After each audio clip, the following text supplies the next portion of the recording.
वाणिज्य वर्ग के सभी विद्यार्थियों का अर्थशास्त्र की इस कक्षा में हार्दिक स्वागत है। विद्यार्थी मित्रों, पिछले पाठ से आगे बढ़ते हुए आज हम उत्पादक के व्यवहार, पिछले कुछ पाठों में हमने उपभोक्ता के व्यवहार समझे थे, जिसमें मांग, उसके संतुलन और उनसे संबंधित विषयों पर हमने चर्चा की थी। आज इस वीडियो में उत्पादक यानी जो मैन्युफैक्चरर है, जो प्रोड्यूसर है, यानी जो उत्पादों का निर्माण कर रहा है, उस पक्ष के कुछ व्यवहारों का हम आज यहां पर मंथन करेंगे। और उसमें पहला व्यवहार है पूर्ति की अवधारणा।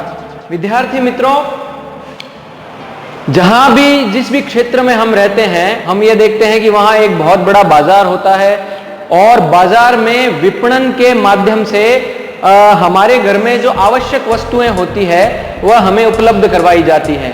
ये हमारे लिए बहुत आसान होता है कि अगर हमें साबुन चाहिए तो हम उसका पैकेट खोलते हैं और पैकेट से उस साबुन को बाहर निकाल के उसको उपयोग में ले लेते हैं। या हमें मंजन चाहिए तो मंजन को सीधा पैकेट से बाहर निकाल के हम अपने दांतों को साफ कर लेते हैं। लेकिन क्या उसके खोलकर उपयोग में ले लेना, क्या ये उतना ही आसान है?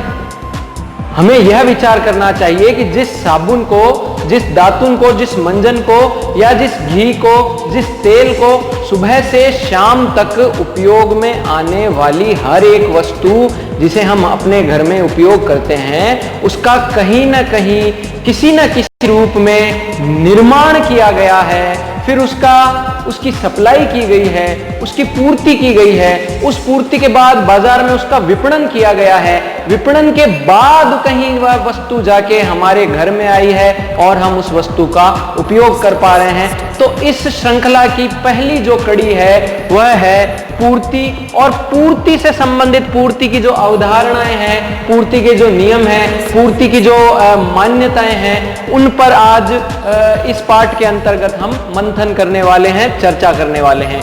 मित्रों, अंग्रेजी में पूर्ति को सप्लाई कहा जाता है, तो पूर्ति की अवधारणा अर्थात कॉन्सेप्ट ऑफ सप्लाई, जिसके बारे में आज हम इस पूरे वीडियो में बात करने वाले हैं। तो अगर इसकी परिभाषा देखें, पूर्ति का अर्थ देखें, तो पूर्ति निर्मित स्टॉक का वह भाग है जो उत्पादक द्वारा विक्रय के लिए बाजार में भेजा जाना है या भेजा गया है। तो थोड़ी सी, क्योंकि ये परिभाषा जो है, इसका अगर सरलीकरण किया जाए तो पूर्ति से संबंधित एक बात जो इस परिभाषा में निहित है वो यह है कि यह निर्मित स्टॉक का भाग है। यानी जो पूर्ति है वह जो मैन्युफैक्चर्ड गुड है, यानी जिनका निर्माण और जिनकी पैकेजिंग पूरी हो गई है। यहां केवल निर्माण से हमें अर्थ नहीं है। अगर किसी साबुन की फैक्ट्री में 1000 साबुन की बट्टियों का निर्माण हुआ है तो यह आवश्यक नहीं है कि उसकी पूर्ति भी उसी समय हो जाएगी। निर्माण के बाद उन वस्तुओं की पैकेजिंग होती है, एक प्रक्रिया के थ्रू ये पूरा काम होता है। तो उस पूरी प्रक्रिया के बाद जो स्टॉक की स्थिति है उसे हम निर्मित स्टॉक यानी फुल्ली प्रोड्यूस्ड स्टॉक के रूप में हम उसे जानते हैं। तो सीधी सी बात है कि पूर्ति जो है वह पूरी तरह से विनिर्मित स्टॉक का भाग है और जो उत्पादक के द्वारा बाजार में भेजा जाना है या भेजा गया है। दूसरी शर्त इसकी यह है कि वह निर्मित स्टॉक उस योग्य है कि अब उत्पादक उसे बाजार में भेजेगा या भेज चुका है। तो उत्पादक के द्वारा निर्मित, पूर्णतः निर्मित माल का वह भाग जो वह उत्पादक बाजार में भेजता है, वह भेजा गया माल उस संबंधित माल या उस संबंधित गुड्स की पूर्ति या उसकी सप्लाई से संबंध रखता है। यहां भेजा गया या भेजा जाना से संबंधित यह है कि मान लीजिए किसी साबुन की फैक्ट्री में 1000 साबुन की बट्टियां निर्मित की गई, लेकिन पैकेजिंग करते समय कुछ छिद्रत आ गई या कुछ बट्टियां जो है वो खराब हो गई। लेकिन जो बाजार में जो साबुन जो भेजी गई वह 950 की ही मात्रा में अगर भेजी गई तो भले ही उसका जो निर्माण है वह 1000 की मात्रा में हुआ हो, लेकिन जो उसकी पूर्ति है वह 950 ही मानी जाएगी और छिज्जत उसमें से काटी जाएगी। सीधा सीधा यह अर्थ स्पष्ट होता है कि पहली बात तो वह निर्मित माल होना चाहिए, उसमें किसी भी प्रकार की कमी नहीं होनी चाहिए, और दूसरा निर्मित होने के बाद वह माल उस योग्य हो जाए कि कभी भी उसे बाजार में भेजा जा सके, या वह बाजार में अगर भेज दिया गया है तो यानी उस माल की पूर्ति कर दी गई है। आशा है यह परिभाषा आपको समझ में आ गई होगी। अब थोड़ा आगे बढ़ते हुए हम उन तत्वों की चर्चा करते हैं जो पूर्ति को प्रत्यक्ष या अप्रत्यक्ष रूप से प्रभावित करते हैं। मित्रों, सरल शब्दों में अगर हम देखें तो किसी भी माल की जो पूर्ति है वह कई चीज़ों के द्वारा प्रभावित होती है। यानी इसमें आप ट्रांसपोर्टेशन यानी जो आने जाने का जो साधन है उसे भी आप मान सकते हैं। इसे जो अभी वर्तमान का जो मौसम है उस मौसम में उस माल की पूर्ति संभव है या नहीं है। मान लीजिए कि ट्रक के द्वारा सब्जी जो है वह एक जगह से दूसरी जगह भेजी जा रही है और रास्ते में लैंडस्लाइड होने के कारण या पहाड़ गिर जाने के कारण मान लीजिए वह ट्रक वहां पे 2 या 3 दिन खड़ा रहता है, तो भले ही वह माल पूर्ति के लिए भेजा जा चुका हो, लेकिन क्योंकि वह ट्रक वहीं खड़ा रहा, क्योंकि वह बाजार के उपभोक्ता तक नहीं पहुंचा, तो यह चीजें सुनिश्चित करती है कि जो घटने वाली घटनाएं हैं या जो मौसम है वह भी पूर्ति को बाधित करते हैं, उसे प्रभावित करते हैं। इसलिए अर्थशास्त्र के सभी नियमों में जो एक बात सबसे पहले जोड़ी जाती है वह है अन्य परिस्थितियां समान रहने पर। यानी अगर बाकी परिस्थितियां सामान्य हैं, यथावत चल रही है, तो ये नियम जितने भी अर्थशास्त्र के हैं वे उसी परिस्थिति में लागू होते हैं। तो आइए हम पूर्ति को प्रभावित करने वाले कुछ तत्वों की चर्चा करते हैं। मित्रों, सबसे पहला तत्व जो पूर्ति को प्रभावित करता है वह है संबंधित वस्तु की बाजार कीमत। यानी जिस वस्तु की बाजार कीमत ऊंची है तो पूर्ति के नियम के अनुसार उसकी पूर्ति भी ज्यादा मात्रा में की जाएगी, और अगर वस्तु की बाजार कीमत कम है तो पूर्ति भी कम ही की जाएगी। अब हो सकता है कि यह बात थोड़ी आपको सुनने में अटपटी लगे, लेकिन मैं पुनः आपका ध्यान वहां ले जाना चाहता हूं जहां हम उत्पादक का व्यवहार पढ़ रहे हैं। यानी पूर्ति जो होती है वह निश्चित रूप से उत्पादक व विक्रेता दोनों को प्रभावित करती है, लेकिन क्योंकि इस इकाई में हम उत्पादक का व्यवहार पढ़ रहे हैं तो उत्पादक यानी वस्तु का उत्पादन करने वाले के दृष्टिकोण से अगर वस्तु की बाजार कीमत ज्यादा है तो निश्चित रूप से वह उस वस्तु में ज्यादा मुनाफा कमाएगा, और ज्यादा मुनाफा कमाने के लिए वह उस वस्तु की पूर्ति को भी उसी प्रकार सुनिश्चित करेगा। लेकिन अगर विपरीत इसके उस वस्तु की बाजार कीमत अगर कम है या किसी कारण से घट गई है या किसी कारण से सरकार द्वारा घटा दी गई है, तो इस स्थिति में उत्पादक का जो व्यवहार है वह उदासीन हो जाएगा, और उस उदासीन व्यवहार का सीधा सीधा प्रभाव उस व्यक्तिगत वस्तु की पूर्ति पर अवश्य पड़ेगा। ऐसा अर्थशास्त्र के द्वारा माना गया है। तो जो पहला जो तत्व है जो वस्तु की जो सप्लाई को जो है प्रभावित करता है वह है उस संबंधित वस्तु की बाजार कीमत, जिसका बढ़ने पर वस्तु की जो मात्रा है वो भी बढ़ेगी सप्लाई की, और अगर वो कीमत घटती है तो सप्लाई की जो मात्रा है वो भी घटा दी जाएगी। और दूसरा जो प्रभावित करने वाला जो तत्व यहाँ पढ़ने में आ रहा है वह है वस्तु के उत्पादन साधनों की कीमतें। मैंने आपको ऊपर लिखी परिभाषा में पूर्ति से संबंधित पहला जो नियम बताया था वह था कि पूर्ति निर्मित स्टॉक है। यानी जो स्टॉक, जो माल पूरी तरह से बन चुका है, प्रोड्यूस हो चुका है, उसी का संबंध पूर्ति से जोड़ा जाता है। और हम यह जानते हैं कि किसी भी वस्तु को उत्पादन करने में बहुत सारे जो रॉ मटेरियल्स है या उन्हें हम जो सहायक साधन कहते हैं, उनको एक सही जगह पे गैदर करके उस एक वस्तु को पूर्ण आकार या पूर्ण रूप दिया जाता है। तो सीधी सीधी बात है कि वस्तु के उत्पादन को उसके उत्पादन साधन जो है उसकी कीमतें भी निश्चित करेगी। इन उत्पादन साधनों में वस्तु को उत्पादित करने वाली मशीन भी आती है। इन उत्पादन साधनों में वस्तु को निर्मित करने में जो कच्चा माल है वह कच्चा माल भी इसी में शामिल है। इसके अलावा वस्तु की पैकेजिंग में जो स्टेशनरी यूज की जा रही है वह भी वस्तु का उत्पादन साधन ही है। तो अन्य बातों के समान रहने पर अगर वस्तु के साधनों की कीमतें सामान्य हैं तो उसकी जो सप्लाई यानी उसकी जो पूर्ति है वह भी सामान्य रहेगी। इन वस्तुओं की कीमतों में और पूर्ति में ऋणात्मक संबंध यानी उल्टा विलोम संबंध है। तो अगर यह कीमतें अगर घटती है तो निश्चित रूप से उत्पादक जो है उत्पादन बढ़ाएगा और उत्पादन के बढ़ने से पूर्ति भी बढ़ेगी। लेकिन उत्पादक साधनों की कीमतें सामान्य या घटने के बजाय अगर बढ़ती है तो उत्पादक सीधे सीधे रूप में उसके उत्पादन को कम करेगा और उत्पादन कम होने के कारण पूर्ति भी उसकी कम हो जाएगी। तो वस्तु के जो उत्पादन साधन है और वस्तु की जो पूर्ति है उसमें ऋणात्मक संबंध है। यह वस्तु के जो उत्पादन साधन है यह पूर्ति को ऋणात्मक रूप से प्रभावित करते हैं। तो इसके आगे का जो तत्व जो है प्रभावित करे वह है पूरक वस्तुएं व स्थानापन्न वस्तुओं का बाजार मूल्य। पिछले इकाइयों में हमने पूरक वस्तुएं, सब्स्टिट्यूट्स या स्थानापन्न वस्तुओं के बारे में एक छोटी सी चर्चा की थी। विद्यार्थी मित्रों, पूरक वस्तुएं और स्थानापन्न वस्तुएं बोले जाने में यह एक दूसरे के पर्याय शब्द है, लेकिन जब इन दोनों शब्दों को पूर्ति से संबंध इनका जोड़ा जाए तो इनके अर्थ में थोड़ा सा अंतर आ जाता है।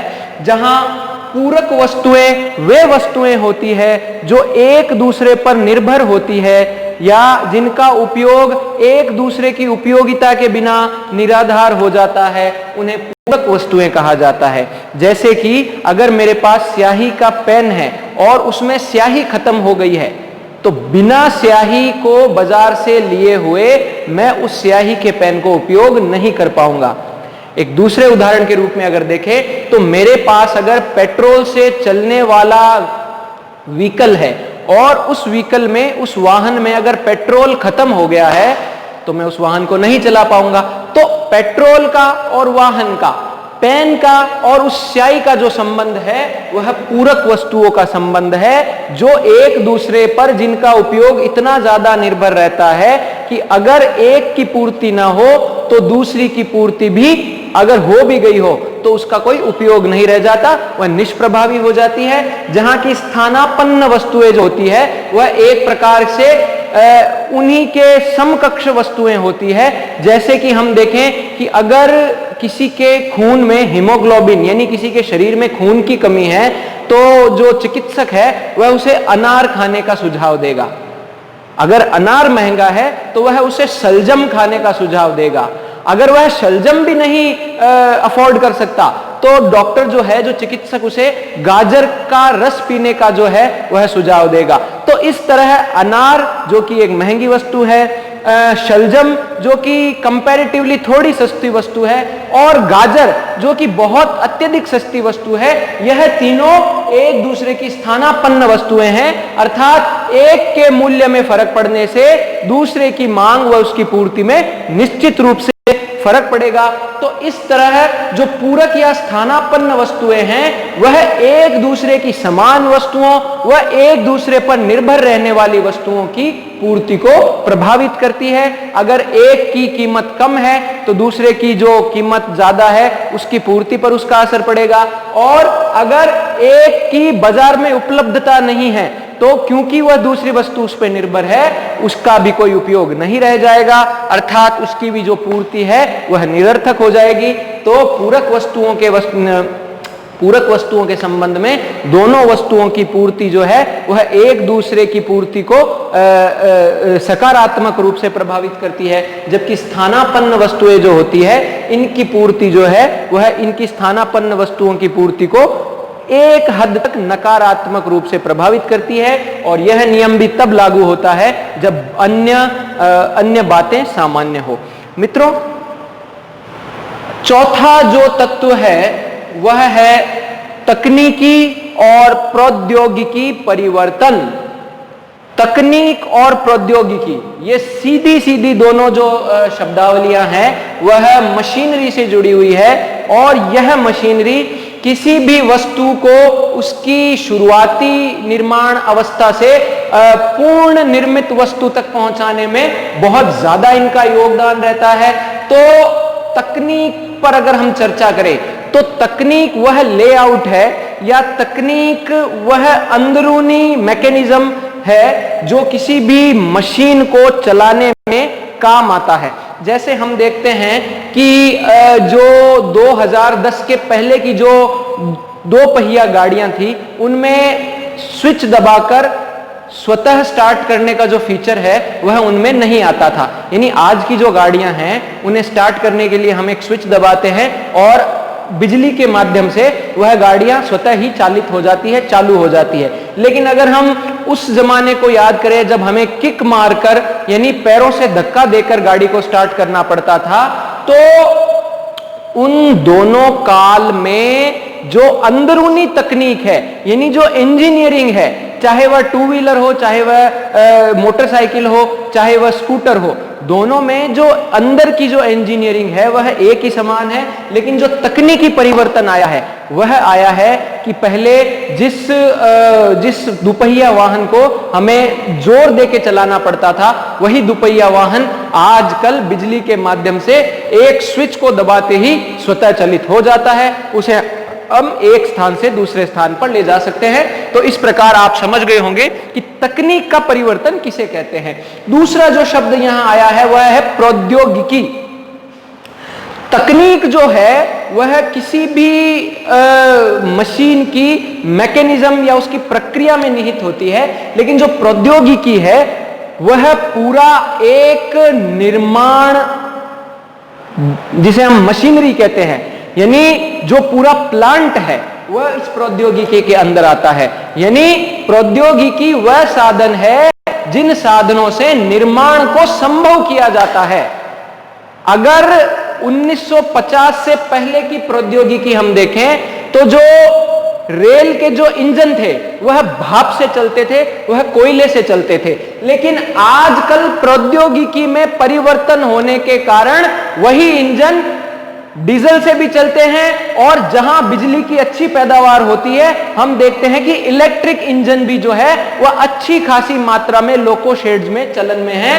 तो इस तरह हम तकनीकी को छोटे रूप में व प्रौद्योगिकी को एक बड़े रूप में उत्पादन का साधन समझ सकते हैं।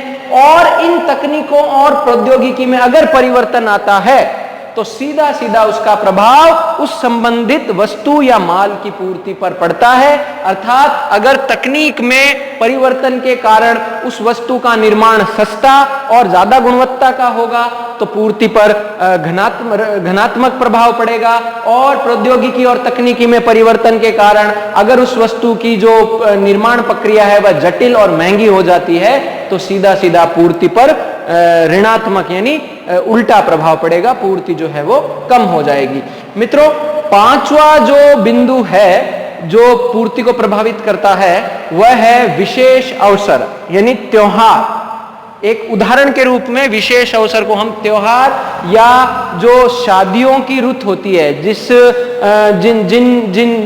जिन समयों में जो विवाह के अवसर हैं वह बढ़ जाते हैं, तो ये ऐसे विशेष अवसरों पर कुछ विशेष वस्तुओं की जो पूर्ति है वह बढ़ जाती है। जैसा कि हम देख सकते हैं कि जब विवाह की रुत आती है, जब शादियों की रुत आती है, तो जो दहेज की जो वस्तुएं होती है उन्हें बहुतायत में खरीदा जाता है। उन दहेज की वस्तुओं में सोने के गहने भी आते हैं, उन दहेज की वस्तुओं में घरेलू उपयोग के जो फर्नीचर है वो भी आते हैं। तो हम विशेष रूप से गौर करते हैं कि ऐसे अवसर विशेष पर उन वस्तुओं का जो मूल्य है वह भी बढ़ा दिया जाता है, क्योंकि उस समय अवसर विशेष पर उन वस्तुओं की जो मांग है वह मांग बढ़ जाती है, और मांग बढ़ने का सीधा सीधा सकारात्मक असर उन वस्तुओं की पूर्ति पर पड़ता है तो अवसर विशेष पर पूर्ति बढ़ा दी जाती है, और जब अवसर नहीं होता, जब उस माल की सीजन नहीं होती, तब पूर्ति घटा दी जाती है। एक और उदाहरण में अगर इसे समझा जाए तो दिवाली के अवसर पर जो चांदी के सिक्के होते हैं, हम यह देखते हैं कि दिवाली जब आती है तो धनतेरस के दिन हमारे यहाँ का विधान होता है कि धनतेरस के दिन चांदी खरीदना शुभ माना जाता है। तो विशेष अवसर या त्योहार के अवसर पर उन चांदी के सिक्कों की बाजार में पूर्ति भी बढ़ा दी जाती है। क्यों बढ़ा दी जाती है? क्योंकि उस अवसर विशेष पर उन चांदी के सिक्कों पर जो लाभ का जो स्तर है वह भी बढ़ जाता है। इसलिए अवसर विशेष पर कुछ विशेष वस्तुओं को जो विशेष रूप से उन अवसरों पर खरीदी जाती है, उनकी पूर्ति जो है वह अन्य बातें सामान्य रहने पर सकारात्मक रूप से प्रभावित होती है। मित्रों जो छठा इसका जो तत्व है वह है आगतों की गुणवत्ता। आगतों का मतलब होता है वह कच्चा माल या वह रॉ मटेरियल या वो इनपुट जो किसी वस्तु को बनाने के लिए आवश्यक होते हैं। तो आगतों की जो गुणवत्ता है वह अगर अच्छी है या आगतों का जो उपलब्धता है वह अच्छी मात्रा में अगर है तो वह पूर्ति पर अच्छा सकारात्मक प्रभाव डालेगा, और जो आगतों का जो गुणवत्ता है या आगतों की जो आपूर्ति है या आगतों की जो उपलब्धता है वह अगर घट जाए, वह किसी रूप से बाधित हो जाए, तो सीधा सीधा इसका उल्टा असर उस संबंधित वस्तु की पूर्ति पर पड़ता है। और आगतों का एक उदाहरण हम कच्चे माल से भी ले सकते हैं, और खेती बाड़ी में आगतों का उदाहरण हम अच्छी मात्रा के अच्छी गुणवत्ता के बीजों से भी ले सकते हैं। अर्थात अगर किसान के पास सही समय पर अच्छी मात्रा में बीज उपलब्ध हैं तो जो भी उन बीजों से वह उगाएगा उसकी पूर्ति पर उसका सकारात्मक असर पड़ेगा। मित्रों, अंतिम जो इसका बिंदु वह है परिवहन लागतें। किसी वस्तु के निर्माण के बाद उसे निर्माण क्षेत्र से बाजार तक पहुंचाने में परिवहन साधन जो है वह बहुत उपयोगी हो जाते हैं।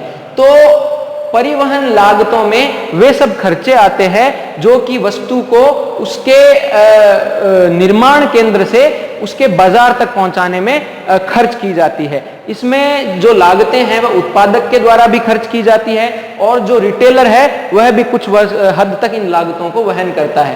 तो परिवहन लागतों में परिवहन की लागतें भी आती है, और जो टोल टैक्स रास्ते में लगता है या जो कर लगता है या जो चुंगी सरकार के द्वारा या व्यवस्था के द्वारा ली जाती है वह भी परिवहन लागतों में ही सम्मिलित की जाती है। तो हम देखते हैं कि सर्दियों के मौसम में अगर हम सेव को राजस्थान में खरीदते हैं तो वह सेव जो है हमें तकरीबन 100 रुपए के किलो के आसपास मिलता है, लेकिन उसी सेव को अगर हम हिमाचल प्रदेश या जम्मू कश्मीर में खरीदें तो वही सेव हमें 10 रुपए या 20 रुपए किलो के भाव में भी मिल जाता है। तो यह जो 80 रुपए का जो अंतर इसमें हमें देखने को मिला है, यह परिवहन लागतों व एक राज्य से दूसरे राज्य के मध्य लिए गए चुंगी व करों के कारण वह जो लागत है वह इतनी ज्यादा बढ़ जाती है कि जिस सेव का मूल्य हिमाचल प्रदेश या कश्मीर में 10 या 20 ही रुपए किलो होता है, उसी सेव को जब हम राजस्थान या गुजरात में खरीदते हैं तो उसी सेव को हमें 100 रुपए प्रति किलो तक का मूल्य भी चुकाना पड़ता है। तो इस तरह हमने देखा कि जो परिवहन लागतें हैं वे भी पूर्ति को प्रभावित करती है। विद्यार्थी मित्रों, ये वो तत्व थे जो पूर्ति को प्रभावित करते हैं। इन तत्वों में बहुत सारे तत्व जो हैं वो टेक्निकल फैक्ट्स हैं, यानी जो अंदरूनी रूप से पूर्ति को प्रभावित करते हैं, जो प्रत्यक्ष दिखते नहीं हैं। और कई चीजें ऐसी होती है जो प्रत्यक्ष दिखती है, जैसे कि प्राकृतिक घटनाएं, जैसे देश की राजनीतिक व्यवस्था, जैसे कि देश में सड़कों का हाल। तो यह वो बाह्य तत्व है जो किसी भी वस्तु की पूर्ति को प्रभावित करते हैं। जैसे कि देश में अगर राजनीतिक स्थिरता है, देश में अगर शांति है, तो हर वस्तु की पूर्ति समय पर सुनिश्चित हो जाएगी। लेकिन अगर देश में कठिन समस्या की स्थिति है या कोई बीमारी की स्थिति है या कोई युद्ध की स्थिति है, जैसे कि अभी हमने पिछले 4 महीनों के दौरान देखा कि कोरोना संक्रमण फैलने के कारण परिवहन जो था वह काफी हद तक उससे प्रभावित हुआ था। खासकर कि जो रेल परिवहन है वह उससे बहुत ही नकारात्मक रूप से प्रभावित हुआ था। तो ऐसी स्थितियों में जो बाह्य तत्व हैं वे भी पूर्ति को सकारात्मक और नकारात्मक रूप से प्रभावित करते हैं। मित्रों, अब